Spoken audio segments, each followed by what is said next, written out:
बिस्मिल्लाहिर्रहमानिर्रहीम इन्नल हम्दुलिल्लाह नहमदुहु व नस्तईनुहु व नस्तगफिरुहु व नऊज़ु बिल्लाहि मिन शुरूरि अनफुसिना व मिन सय्यिआति अमालिना मन यहदिहिल्लाहु फला मुदिल्ल लहु व मन युद्लिल फला हादिय लहु व अशहदु अन ला इलाहा इल्लल्लाहु वहदहु ला शरीका लहु व अशहदु अन्ना मुहम्मदन अब्दुहु व रसूलुहु सल्लल्लाहु तआला अलैहि व अला आलिहि व सहबिहि व सल्लम तस्लीमन कसीरा अम्मा बाद अऊज़ु बिल्लाहि मिनश शैतानिर रजीम।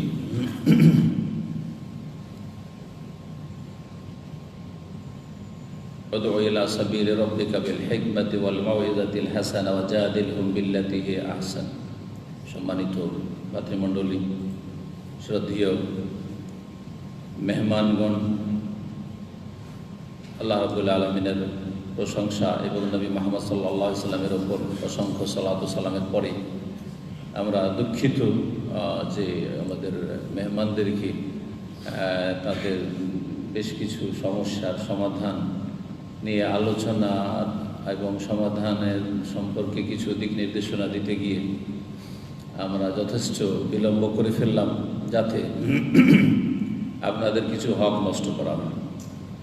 কারণ আমরা সাধারণত 8টায় শুরু করে দিই, তারপরেও প্রথম ভাবলাম যে 8টাতে 8:15 যাব, 8:15 তো হইল না, তখন 8:30 যাব, তাও হইল না, তখন শেষে 9টা বাজিয়ে দিলাম।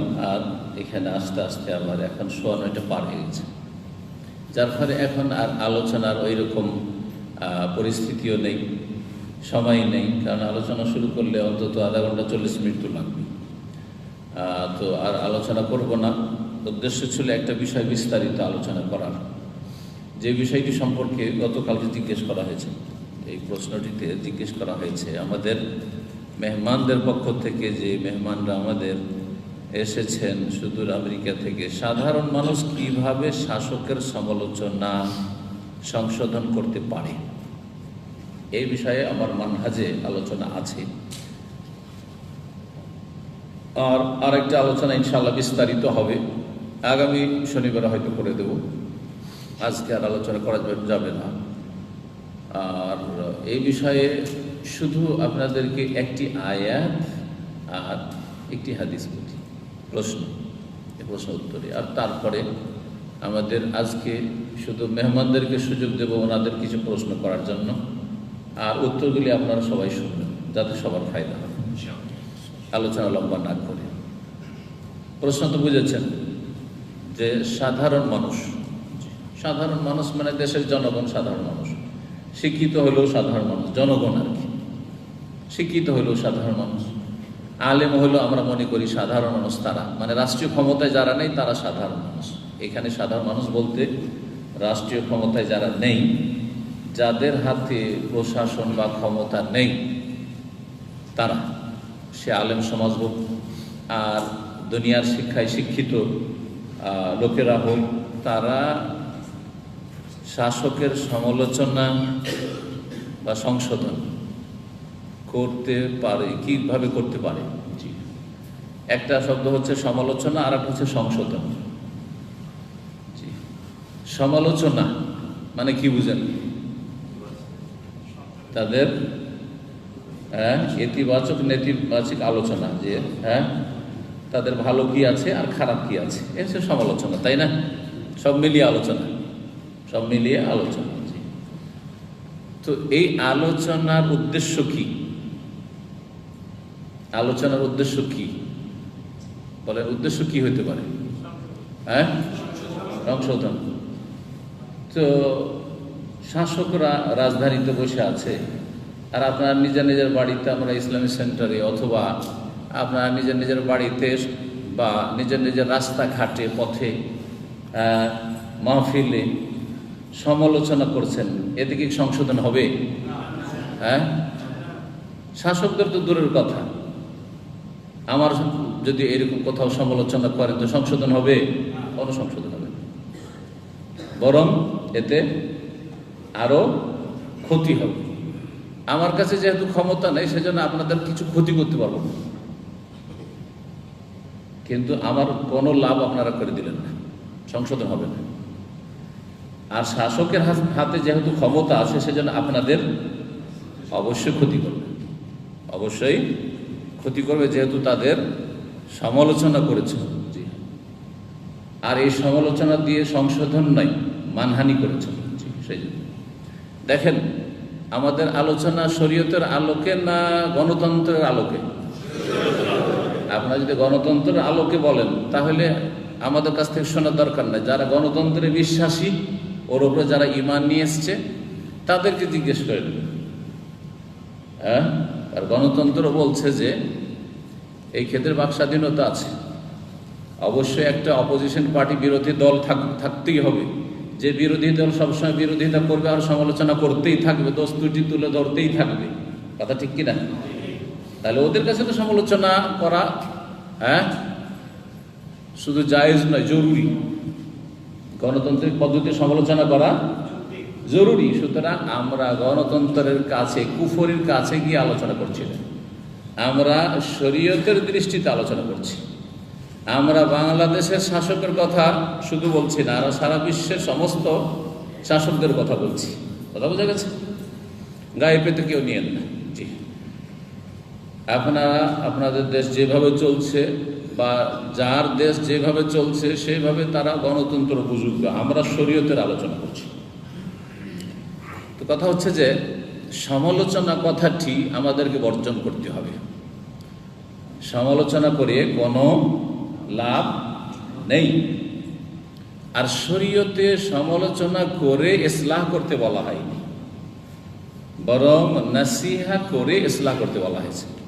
ইসলামী ভাষাটি শিখে নেন। কি করতে বলা হয়েছে? নাসিহা করে।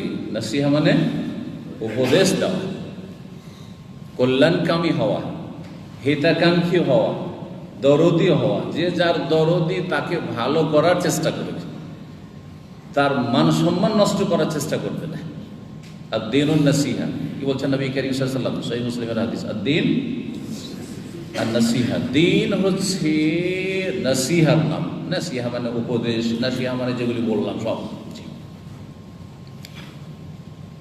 তাহলে সমালোচনা শব্দটি বাদ দেন। হ্যাঁ, সংশোধন মানে ইসলাহ। সংশোধন মানে ইসলাহ, ইসলাহ করতে হবে।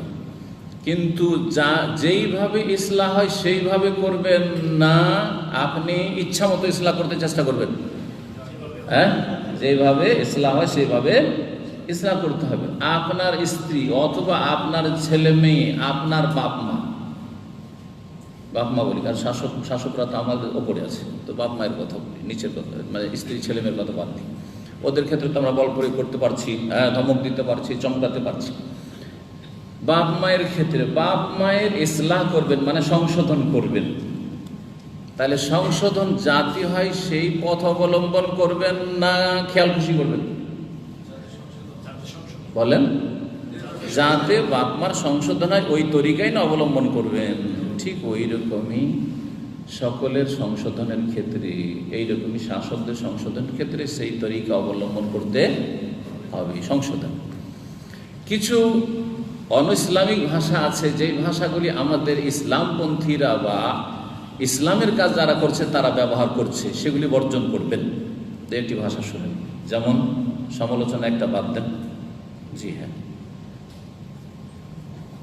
আর একটা ভাষা আমাদের দেশে আছে, আন্দোলন। আন্দোলন আন্দোলন মানে কি? আন্দোলন মানে আন্দোলনকে বাংলা থেকে বাংলায় অনুবাদ করে। হ্যাঁ, আন্দোলন। আপনারা বাংলা জানেন না, বলে গেছেন, আপনারা শেয়ার করেন। হ্যাঁ, আন্দোলন ইংলিশে কি বলে? না বিক্ষোভ আলাদা। হ্যাঁ, আন্দোলন, আন্দোলন করা। আরবি তর্জমা করে দিয়েছে হারাকা, তাহরিক, হরকত দেওয়া, নাড়াচাড়া দেওয়া। এটা হচ্ছে আন্দোলন। নড়িয়ে ফেলুন, হ্যাঁ, নড়িয়ে দেওয়া, জি, হেলিয়ে দেওয়া, জি, এটার নাম হচ্ছে আন্দোলন। কারণ আরবিতে আল হারাকা বা তাহরিক মানে হচ্ছে আন্দোলন। জি, কোরআন হাদিসে কোথাও এই শব্দ পাবেন না।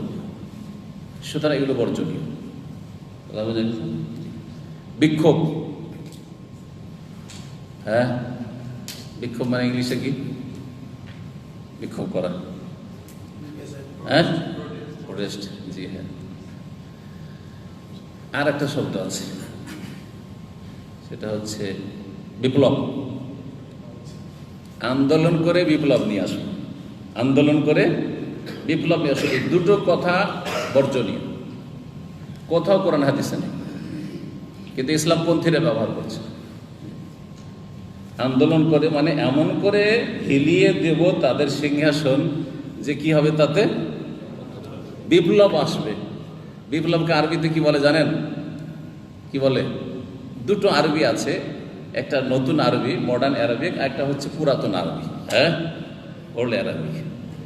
নতুন আরবি কি বলতে পারো যারা আরবি পড়েছে? হ্যাঁ, ওয়াইদুল্লাহ। হ্যাঁ, বিপ্লব। বাংলা এত মুশকিল, বাংলা বুঝে না।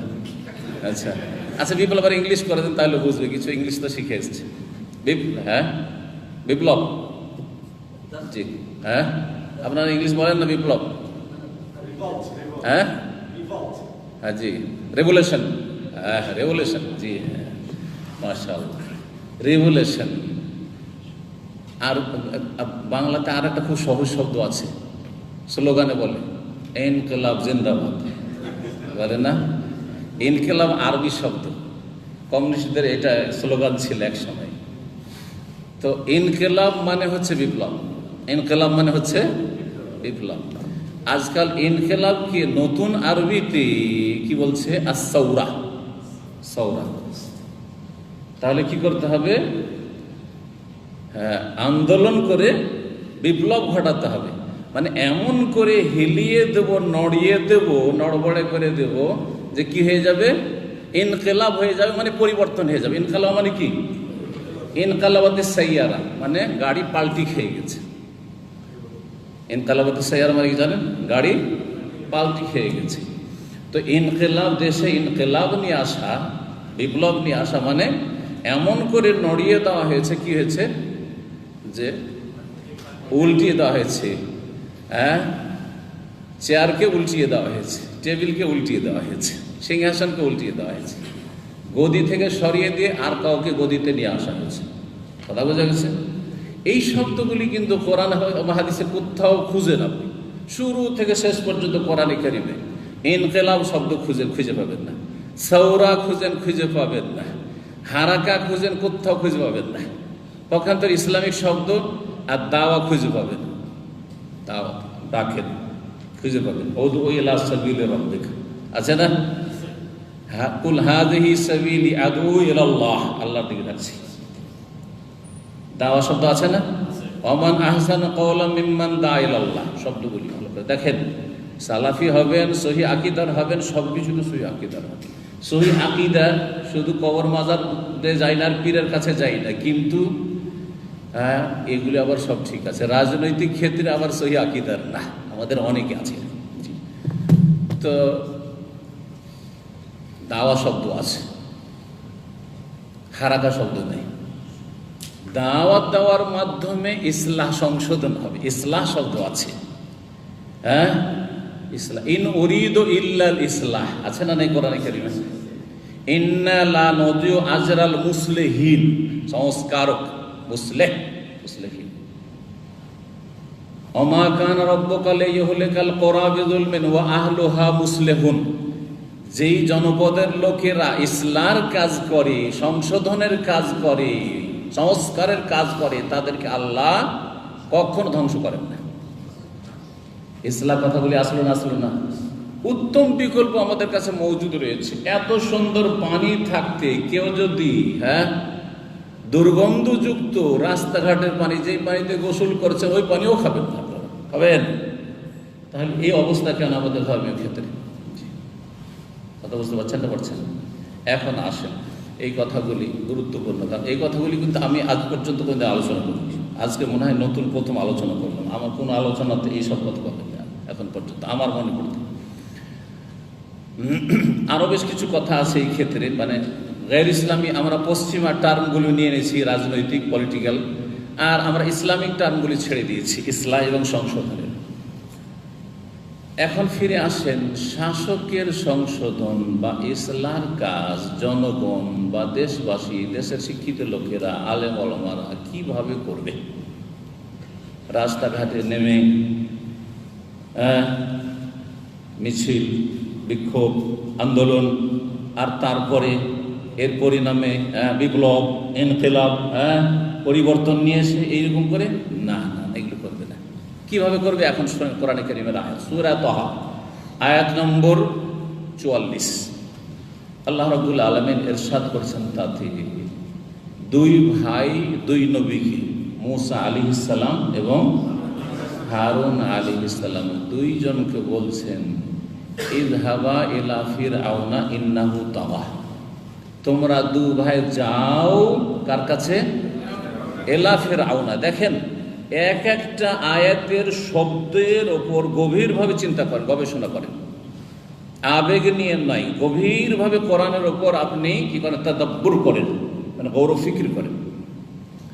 ইযহাবা ইলা ফিরআউন, যাও ফিরআউনের কাছে, এলা ফিরআউনা, ফিরআউনের কাছে। তাহলে আল্লাহ কি বলছেন? ফিরআউনের কাছে যেতে বলছেন। যদি ফিরআউনের কাছে যাওয়া জরুরি নাও হইতো সংশোধনের জন্য, তাহলে আল্লাহ বলতেন যে যাও বনি ইসরায়েলদেরকে রাস্তাঘাটে বের করো আর বলো ইনকিলাব জিন্দাবাদ, চলবে না, চলছে না, চলবে না, জুলমের অত্যাচারের অবসান ঘটাবো, আমাদের আন্দোলন চলছে, চলবে, এই করতে করতে রাস্তাঘাটে মিছিল করতেন, বিক্ষোভ করতেন, আর তারপরে বিপ্লব নিয়ে আসতেন, ইনকিলাব নিয়ে আসতেন। করেছেন? কোরআন কি শিখাচ্ছে? কোথায় যেতে হবে? রাস্তাঘাটে বলতে হবে? আমাদের এই স্টেজে এখানে শাসক নাই এখানে বলতে হবে? না ইযহাবা ইলা ফিরআউন, ওই ফিরআউনের কাছে যাও। ভালো করে শুনুন। শেখ সালেহুল ফাওজান হাফিজাহুল্লাহ তাআলা তার একটা আলোচনায় এই কথাগুলি খুব সুন্দর করে উনি তুলে ধরেছেন। এলা ফিরআউন, তাহলে যেতে হবে, শাসকের কাছে যেতে হবে। গিয়ে কি করতে হবে?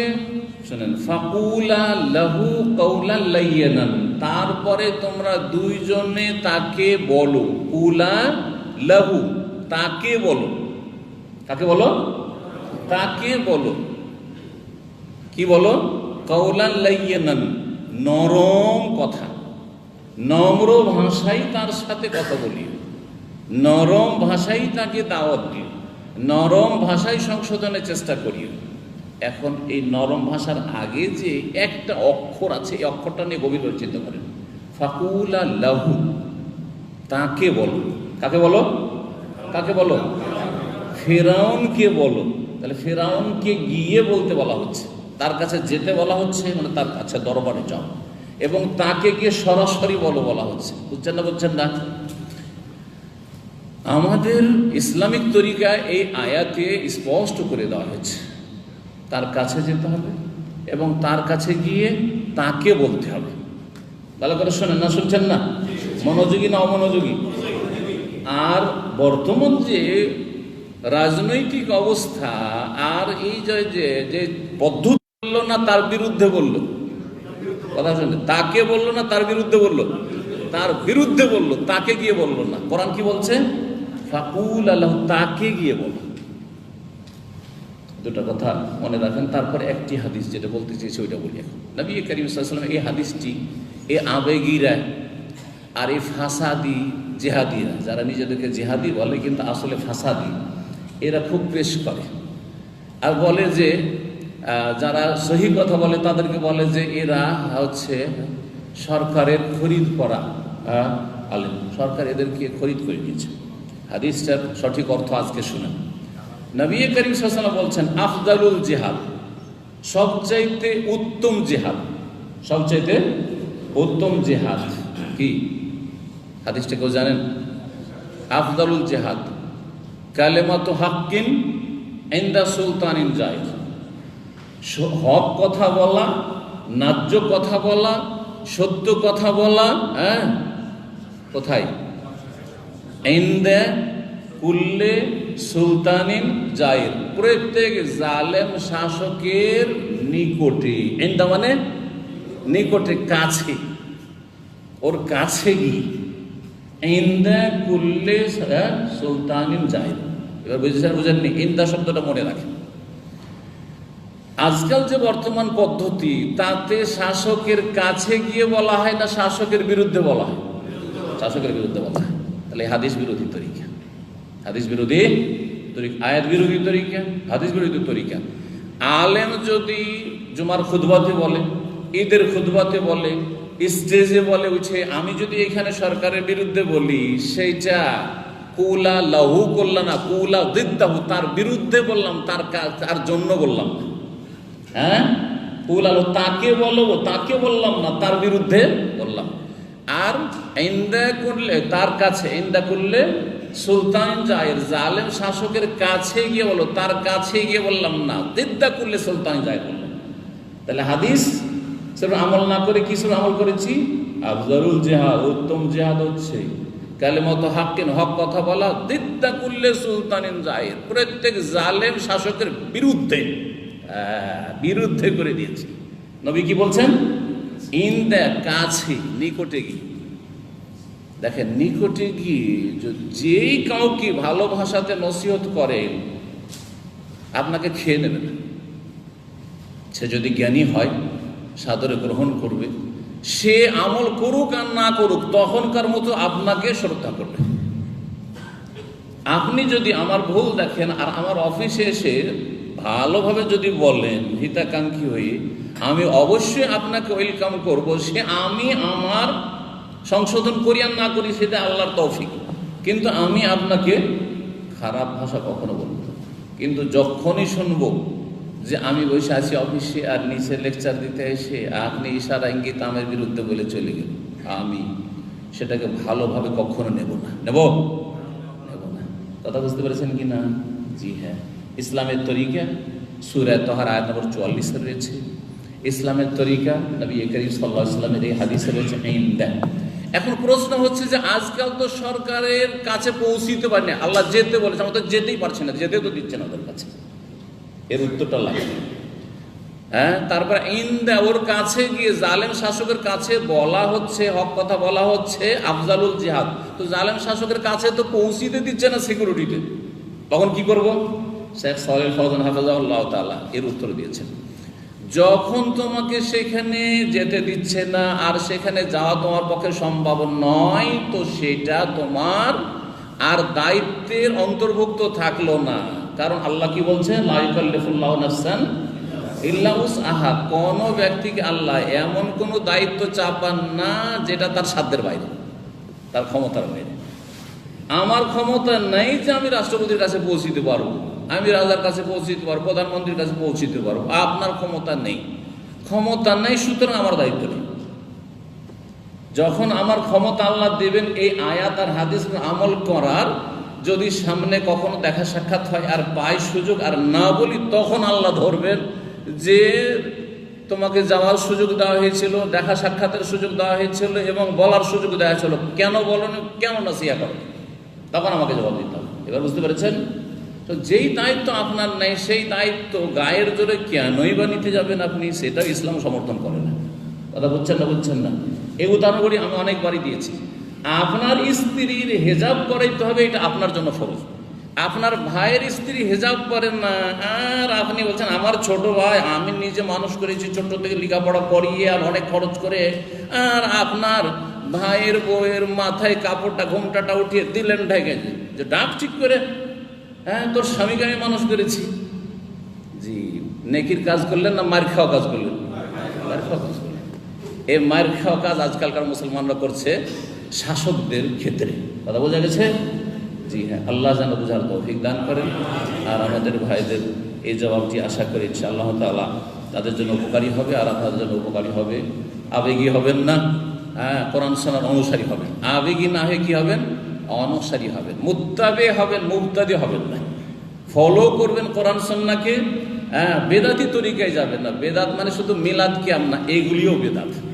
এগুলি হচ্ছে রাষ্ট্রীয় বেদাত, এগুলো হচ্ছে রাজনৈতিক পলিটিক্যাল বেদাত। পলিটিক্যাল বেদাত মানে আমরা শাসকদের ভুল ধরতে গিয়ে যে বেদাত করছি, এগুলো হচ্ছে ওই বেদাত। জি হ্যাঁ, এই সমস্ত বেদাত থেকে আর সব রকম বেদাত থেকে আল্লাহ যেন বেঁচে থাকার তৌফিক দান করেন।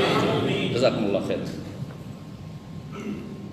অল্প বলতে চেয়েছিলাম, বেশি হয়ে গেল, কিন্তু আশা করি বিষয়টা ক্লিয়ার নাকি? প্রশ্ন আপনাদের ছিল এটা? জি হ্যাঁ, জাযাকুমুল্লাহ।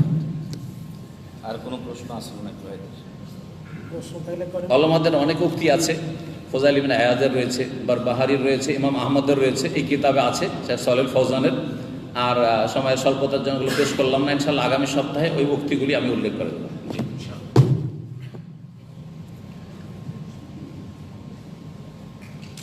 আর কোনো প্রশ্ন যদি থাকে আগে ভাইদের সুযোগ দিয়ে, আর আপনাদের যদি আজকের বিষয়ের সাথে সম্পর্কিত কোনো সংশয় প্রশ্ন। জি,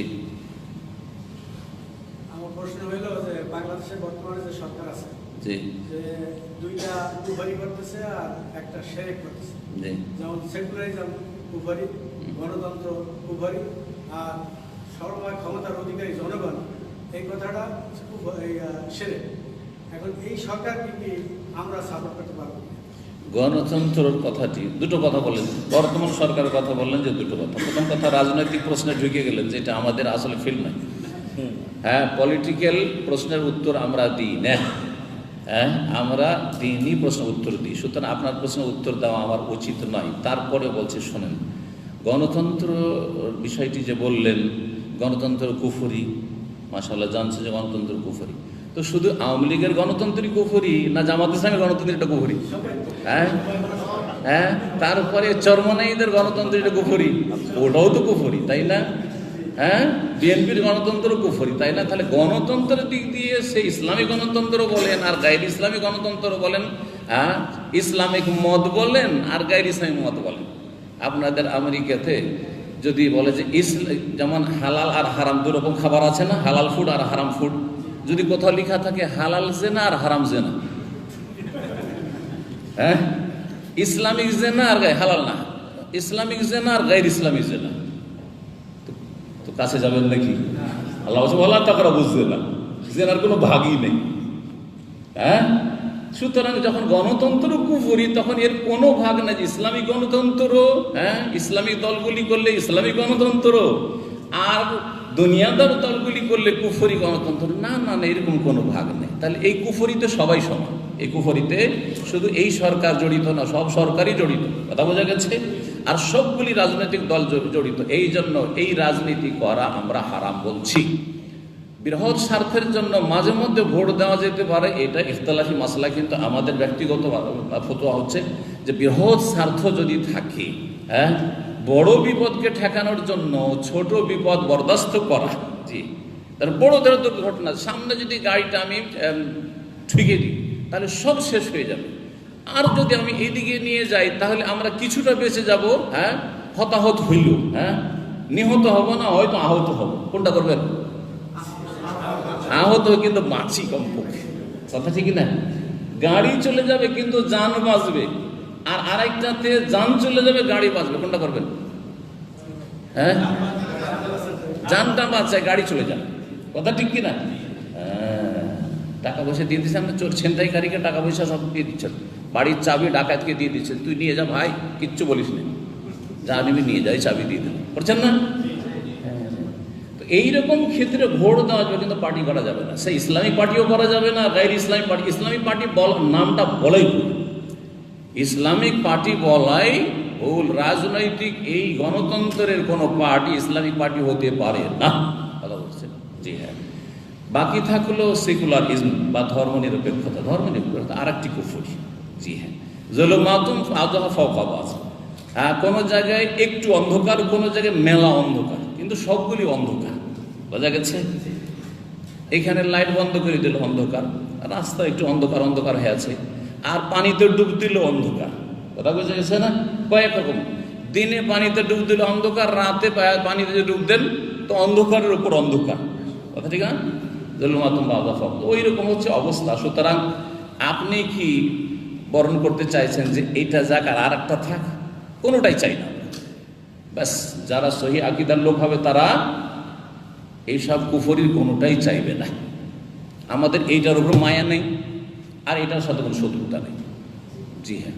শত্রুতা সবগুলির সাথে আছে, ফাতাজিলিল ফিরাকা কুল্লাহ, সবগুলিকে বর্জন করো, সবগুলিকে বর্জন করো। আর যদি মহব্বত থাকে, না রে ভাই এটা যাক, এটা আসুক, এটা আমাদের জন্য ভালো, তাহলে আপনি সালাফি না, আপনি খালাফি, সালাফি না। ভালো করে শুনলেন। বাংলাদেশ তো ইসলামী রাষ্ট্র নয় বা মুসলিম রাষ্ট্র, মুসলিম রাষ্ট্র নয় এবং শাসন কে ব্যবস্থা মুসলিম রাষ্ট্র? ইসলামী রাষ্ট্র নয়। ইসলামী রাষ্ট্র। মুসলিম রাষ্ট্র ওই সবগুলিকে বলা হচ্ছে যেগুলোতে মুসলিম শাসক আছে, যেমনই হোক না কেন, কথা বলছেন, বা মুসলিম মেজরিটি আছে 90%, 80%, 50-এর বেশি, 60% যদি মুসলিম কোথাও থাকে আর ওখানকার মুসলিম শাসক মুসলিম, তাহলে মুসলিম দেশ। ইসলামিক আইনের বাস্তবায়ন না থাকলে ইসলামিক দেশ বলবো না, যারা 3 ভাগে ভাগ করছে, আবার কেউ কেউ 2 ভাগে ভাগ করছে, কারণ আজকাল তো 2 ভাগে 3 ভাগ কোথায়, সৌদি আরব ছাড়া আর কোথায় পাবেন আপনি ইসলামী আইনের বাস্তবায়ন। তো যাই হোক, আর যেখানে কাফের শাসক আর অমুসলিম মেজরিটি, কাফের মেজরিটি, সেগুলো অমুসলিম দেশ। অমুসলিম মেজরিটি যদি হয়, অমুসলিম মেজরিটি কিন্তু শাসক হচ্ছে মুসলিম, তাহলে কি বলবেন? যদি এখন ওইরকম দেশ হয়তো নেই, না আছে, যেমন পুরো 5 বছরের জন্য, খুব বেশি রাষ্ট্রপতি হয়ে গেছে, প্রধানমন্ত্রী হয়ে গেছে অমুসলিম দেশের 5 বছরের জন্য, না না না, দীর্ঘদিনের জন্য ধরেন মুসলিম শাসক, হ্যাঁ, কিন্তু দেশের সংখ্যাগরিষ্ঠ হচ্ছে অমুসলিম। যেমন মোগলদের যুগে ভারত, মোগলদের যুগে আপনাদের যে ভারত বাংলাদেশ সব এক ছিল, তখন কি অমুসলিমদের সংখ্যা বেশি ছিল না মুসলিমদের? তখনও 70% হিন্দু ছিল, অমুসলিম ছিল, তাই না, আরো বেশি। আর এখন ওই রকমই আছে, কিন্তু তখন মুসলিম শাসক ছিল বলে মোগলদের যুগটাকে বলবো সেটা ইসলামী শাসন। কি বলবো? ইসলামী শাসন ছিল, কারণ ইসলামী আইনের বাস্তবায়ন ছিল, অনেকটাই ছিল শিরক বিদআতের সাথে। শিরক বিদআত ছিল, কিন্তু দণ্ডবিধান অধিকাংশ শাসকদের যুগে ছিল। কি প্রশ্ন করা হয়নি? হ্যাঁ, না, ওই শুরু খানে সংশোধন করলাম যে হ্যাঁ। আর কি আমরা তো আমেরিকাতে থাকি, তাহলে আমরা কোথায় যাবো? যদি ওইটা তো ইসলামী রাষ্ট্র না, জি হ্যাঁ, তাহলে কি যেহেতু বলা হচ্ছে কাফের দেশে বর্তমানে হ্যাঁ, অস্থায়ীভাবে বসবাস করা যায়, আমাদের ফিরে যেতে হবে, তাহলে কা- ওইটাও তো মুসলিম রাষ্ট্র নয়। কাফের দেশে, অমুসলিম দেশে বসবাস বেশ কিছু শর্ত সাপেক্ষ করা যায়। একটু আগেও তো আপনাদেরকে বললাম, বেশ কিছু শর্তের সাথে কাফের দেশে বসবাস করা যায়, কিন্তু বিনা শর্তে বসবাস করা যায় না। বিনা শর্তে বসবাস করা যায় না। যেসব শর্তগুলি রয়েছে তার মধ্যে একটি শর্ত হচ্ছে সেখানে আপনার ইসলাম কমপক্ষে ব্যক্তি জীবনে, পারিবারিক জীবনে সুরক্ষিত। আর তার একটি প্রথম যেটা প্রমাণ হচ্ছে যে আপনি জুমা জামাত কায়েম করতে পারছেন। জুমা জামাত কায়েম করতে পারছেন, অর্থাৎ জামাত করে সলাত আদায় করতে পারছেন, তার মানে মসজিদ আছে। আর জুমা হচ্ছে মানে আপনার হাতের নাগালে জুমা মসজিদ আছে, জুমাটা পড়তে পারছেন। আল জুমআতু ওয়াল জামা, ওলামারা ফুকাহারা বলেছেন এই কথাগুলি, এটা আছে।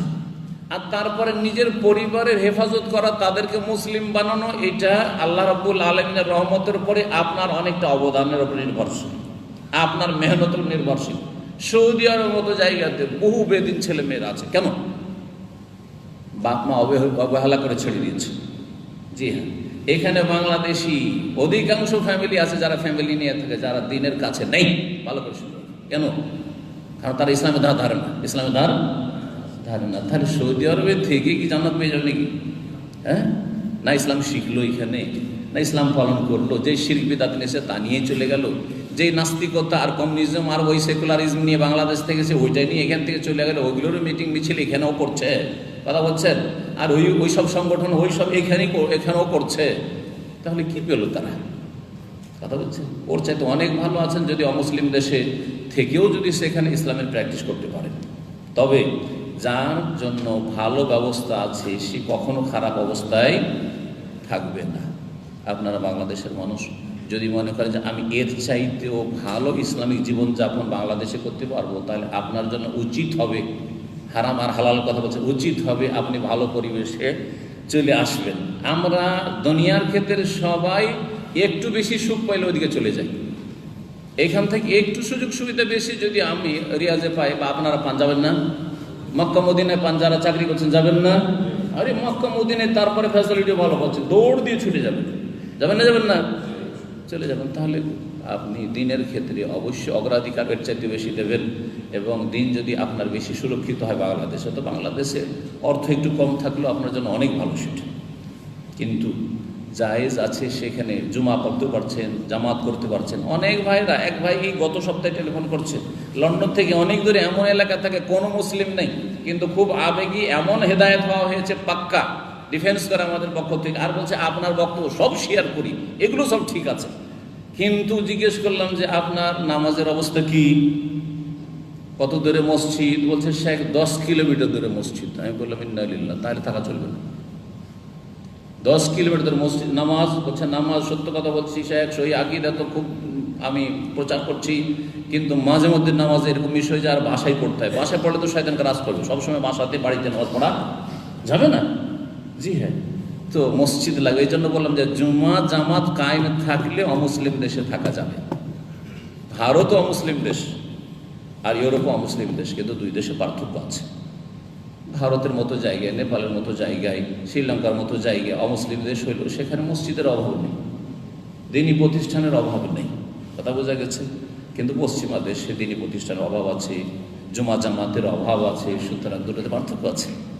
সবগুলিকে ঢালাহারে সমান করে দিলে হবে না। তো এই বিষয়গুলি যার যেমন অবস্থা রয়েছে, আপনি আপনার অবস্থা ভালো বুঝছেন, আর আশা করি এর আগে যে আলোচনাগুলি আপনাদের সাথে হয়েছে তাতে আরও ক্লিয়ার আপনাদের জন্য হয়েছে। জাযাকুমুল্লাহ খাইর। আপনাদেরকে সুযোগ দেবো না ভাইদেরকে, নাকি ছাড়ব? কাস্টমার দিয়ে যাচ্ছে। হ্যাঁ, আর আপনাদের কিছু আছে? কারণ ভাবছেন যে আমরা এমনি বসে আছি, কিন্তু ভাইয়েরা আপনাদের সাথে দেখা করার জন্য অনেকে বসে আছেন, ইনশাল্লাহ দেখা হবে। হ্যাঁ, শেখ বাংলাদেশে আরেকটা বলে ফরজ, আর এখানে সৌদি আরবে সেখানে কিতাবে দেখা যাচ্ছে রোগ, ফরজ আর রোগের ভিতরে পার্থক্য।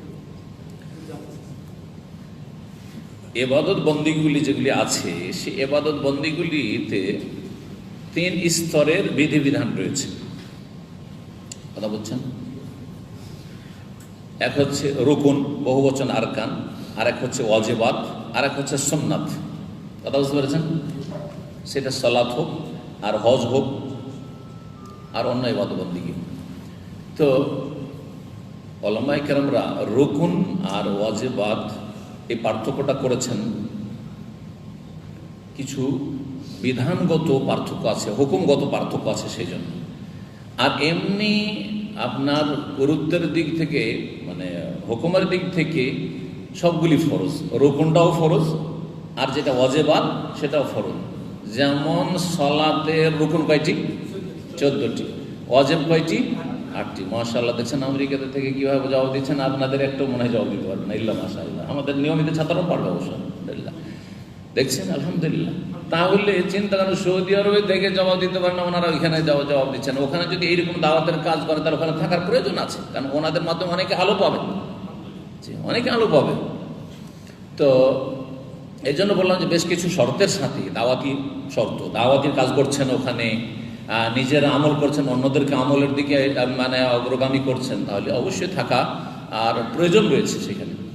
তো কি বলছিলাম যে রুকুনগুলিও ফরজ আর ওয়াজিবাতগুলিও ফরজ, তাহলে 14 আর 8 এই 22টি হচ্ছে সবগুলি ফরজ। কিন্তু বিধানগত পার্থক্য আছে ওলামাদের কাছে, ফুকাহাদের কাছে, এই জন্য নামকরণে পার্থক্য করেছে। ফরজ শব্দটি রুকুনকেও শামিল, ফরজ শব্দ ওয়াজিবকেও শামিল, ভালো করে বুঝে নেন। সুন্নত ছাড়া ওয়াজিবাত আর আরকান সবগুলি হচ্ছে ফরজ। কিন্তু বিধানগত কি পার্থক্য রয়েছে, যে রুকুন যদি ছুটে যায় বা ছেড়ে দেয় তো সালাত হবে না, বা ওই রাকাতের রুকুন হলে ওই রাকাতটাই হবে না, মাইনাস হয়ে যাবে।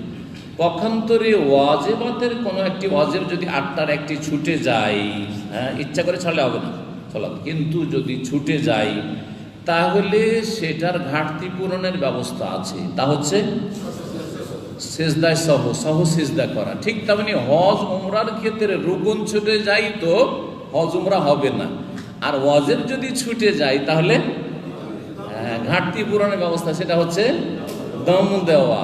মাশাআল্লাহ, হচ্ছে পার্থক্য। এই জন্য রুকুন আর ওয়াজিবাতের পার্থক্য করেছে, না হলে দুটোই ফরজ। ফরজ শব্দটি দুটোকেই শামিল। এখন আপনারা কেউ করেন প্রশ্ন? হ্যাঁ, মাশাআল্লাহ, জুবাইল থেকে এসে 80 কিলোমিটার দূর থেকে এসে, জাযাকাল্লাহ খাইর। আজকের আলোচনা আসছে যে আন্দোলন শব্দটা ইসলামিক পরিভাষা। হ্যাঁ, আমাদের দেশে সহিয়া কিনা যারা হ্যাঁ, আজাদ আন্দোলন বলা হয়, এটা ওনারা ওই আন্দোলন শব্দটা নিয়েছেন, জানি না কি জন্য নিয়েছেন, কিন্তু কথা হচ্ছে যে আন্দোলন শব্দ কোরআন হাদিসে কোথাও নেই।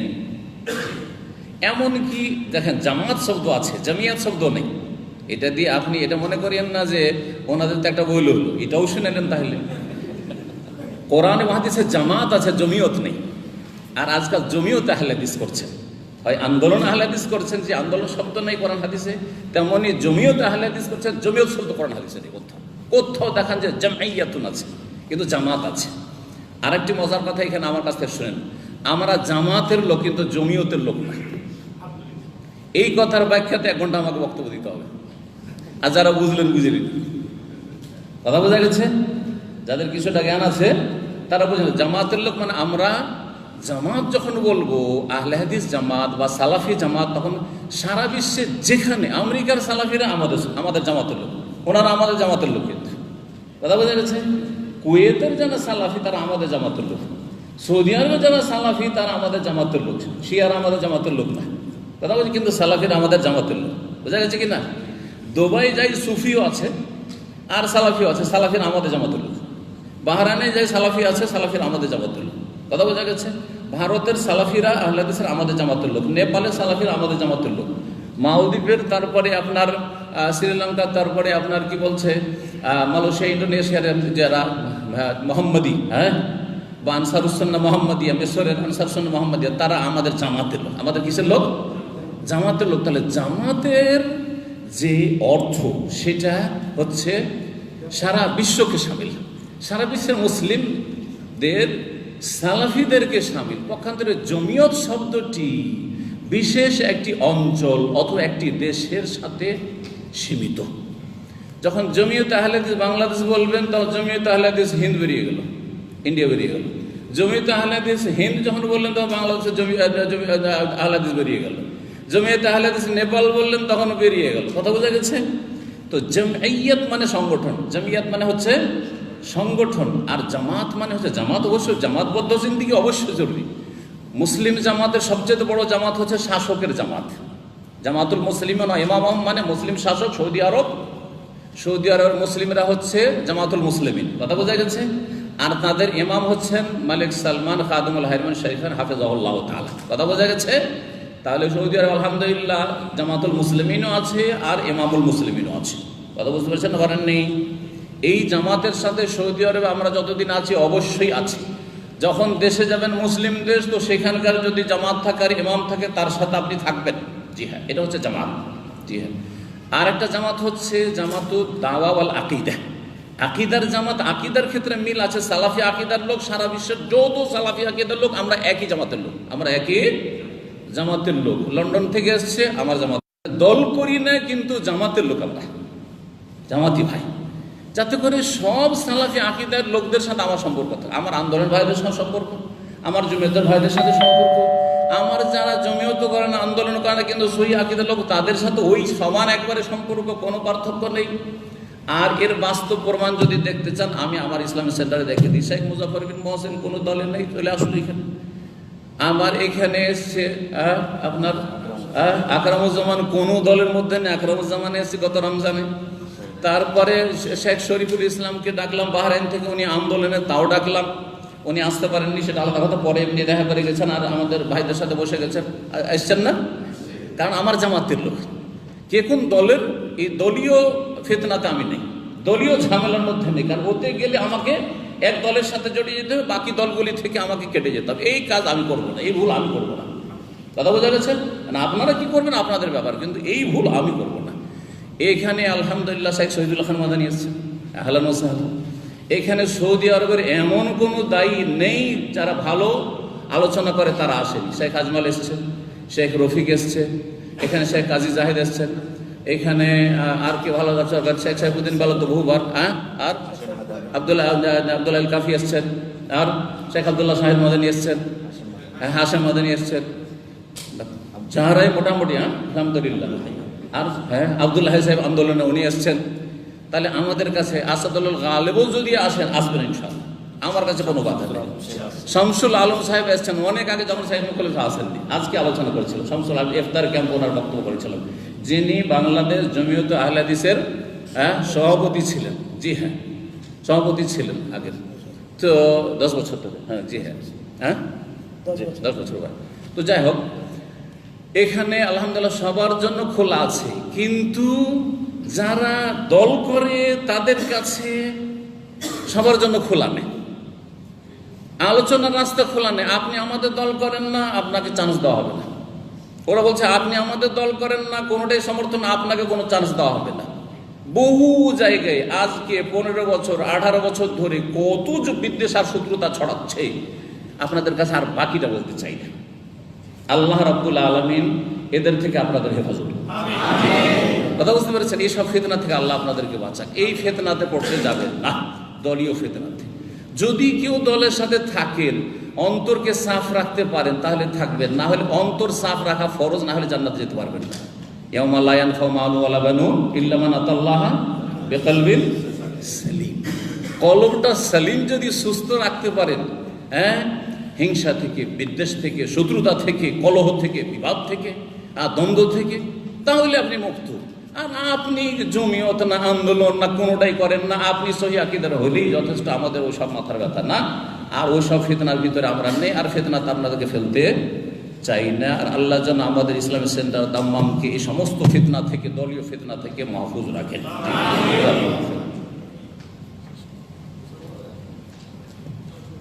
আমার মনে হয় যথেষ্ট, শেষ করতে বলছেন, 10টা বেজে গেছে। হ্যাঁ, শেষ করি নাকি?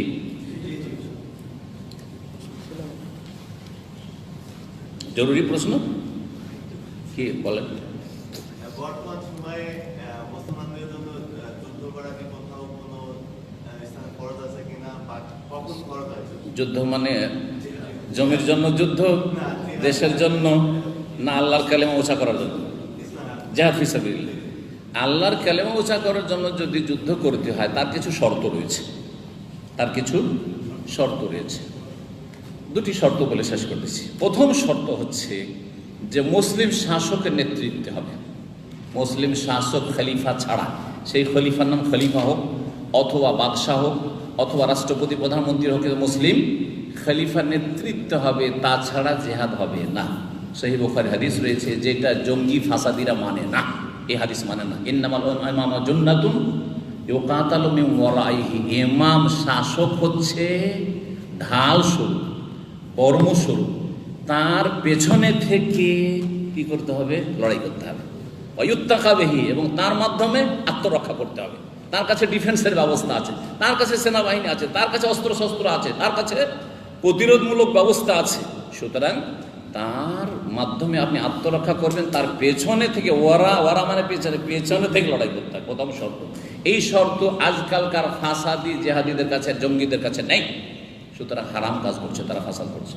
2 নম্বর শর্ত হচ্ছে, যেটা শেখ সালেহ ফৌজান হাফিজাহুল্লাহ তাআলা আর যারা সালাফি ওলামার বড় বড় সেখানে বা এই বিষয়টা উল্লেখ করে, সেটা হচ্ছে বিজয়ের সম্ভাবনা থাকতে হবে, খুব বড় ধরনের সম্ভাবনা থাকতে হবে, যে বিজয়ের সম্ভাবনা থাকে। এটা বললে হবে না যে নবী সাল্লাল্লাহু আলাইহি ওয়াসাল্লাম 313 জন আর কাফের ছিল 1000 জন বদর, ওরা কেমন করে পেরেছিল? কোথায় নেতাজি আর কোথায় পিয়াজি আপনি? হ্যাঁ, কোথায় আপনি মাটিতে সারা আর ওরা হচ্ছে সোরাইয়া ধ্রুব তারা, ওদের সাথে আপনি তুলনা করছেন? জি, ওই রকম হন তখন। কথা বোঝা গেছে? বর্তমান যুগে শেখ সালেহ ফৌজান হাফিজাহুল্লাহ বলছেন যে মুসলিমদের যে অবস্থা, সেই অবস্থায় কখনো বিজয়ের সম্ভাবনা নেই।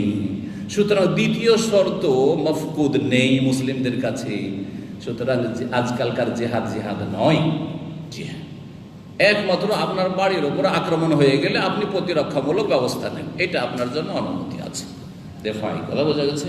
আপনার বাড়ির উপর চোর ডাকাতে হামলা করেছে বা কাফের হামলা করেছে, আপনি জান বাঁচাবেন না, আপনি ইজ্জত বাঁচাবেন না, আপনি ধন সম্পদ বাঁচাবেন না, আপনি আপনার ছেলে মেয়েদেরকে বাঁচাবেন না। সেই ক্ষেত্রে মরে যান আপনি। মান কোতালা দোনা মালি ফাওয়া শাহীদুন, মান কোতালা দোনা আহলি ফাওয়া শাহীদুন, মান কোতালা দোনা দামি ফাওয়া শাহীদুন, ইত্যাদি ইত্যাদি। জি, ওইটা করেন।